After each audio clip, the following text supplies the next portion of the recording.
Hello everyone, it's Old Guardian here, and oh boy did Blizzard just drop some Battlegrounds news. Lots of stuff coming for Battlegrounds, lots of good stuff coming for Battlegrounds. You can find a link to Blizzard's blog post down below in the description. But then there's one thing coming to Battlegrounds as well, and that is this thing right here that you can see right here. If you're a free-to-play Battlegrounds player, get used to seeing this, because Blizzard is going to turn Battlegrounds into pay-to-win. Haha! You are not going to be able to get 4 hero choices unless you pay real money to Blizzard. There is no way to unlock those from within the game. So if you pay, you will be able to choose from 4 heroes. If you don't pay, you will be able to choose from 2 heroes. And that is by definition pay to win, because it will clearly affect your chances to win. And that means that Battlegrounds is now going to be the only game mode in Hearthstone that's pay to win. In Constructed, Standard, Wild, you can collect cards and you can build a top tier deck, completely for free. You might not have many top tier decks, but you will have enough that you can compete for #1 spot on the ladder. Yeah, that's doable. In Mercenaries, you can grind everything that you need, you can compete, no problem.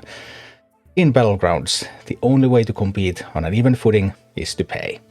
And hey, I'm a math guy, so obviously I'm not happy with just saying, hey, you now have to pay or you're at a disadvantage. I want to know how much of a disadvantage are you going to be in.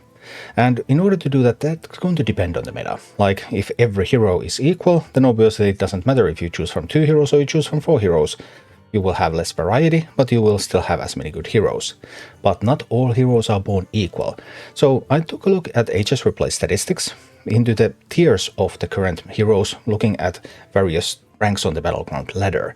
So in top 1%, they only had enough sample of 37 different heroes, which means that the top 1% of players are not likely to pick those poor heroes. They try to avoid picking bad heroes as much as they can, and they try to pick good heroes. Like, that seems to make sense. In top 5%, there's enough sample size of 67 of the heroes. There are 84 heroes in the game. In top 20%, 83 heroes are being played, enough that you can see their statistics.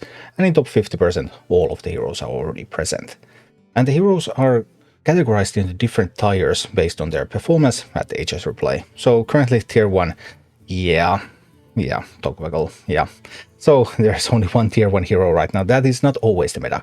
Then there's tier 2 heroes, 31 in top 1%, 38 on top 5%, and so on. So if we take this metagame and we try to take a look at, okay, how often are you going to get good heroes?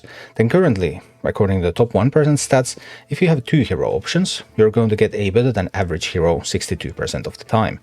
And you're going to get a better than average hero 86% of the time if you have access to 4 options.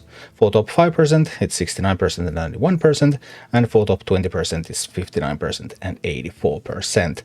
So as you can see, you're going to be offered better heroes quite much more if you have more options.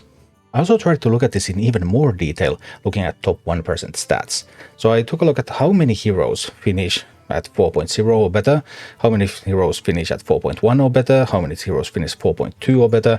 So, and how often can you get a hero that finishes 4.0 or better? If you have 2 options, you're going to get a hero that is expected to finish 4.0 or better 16% of the time. Whereas with 4 hero options, you're going to be offered such a hero 30% of the time. Then again, if you want a hero that's going to be better than 4.3, then with 2 heroes, you're going to be offered such a hero a little bit more than half the time, 15% of the time. But with 4 hero options, you're going to be offered such a hero 76% of the time. So, yeah, there are lots of ways to work with these numbers, and it obviously is going to depend on the metagame. But maybe the last line is the best showcase. How often are you going to get a hero with a finish better than 4.5? A hero that is better than average. With 2 heroes, you're going to get that 62% of the time. With 4 heroes, you're going to get that 86% of the time. So if you play 10 games and you have access to 4 hero options, you're going to have to play 1 or 2 of those 10 games with a bad hero. If you have only 2 hero options, you're going to have to play around 4 games out of those 10 with a bad hero. And that's it. That's the pay to win in Hearthstone Battlegrounds now. You're going to be playing 2 or 3 games out of 10 with bad heroes more if you don't pay than if you do pay. So without a shadow of a doubt, Hearthstone Battlegrounds is now pay to win.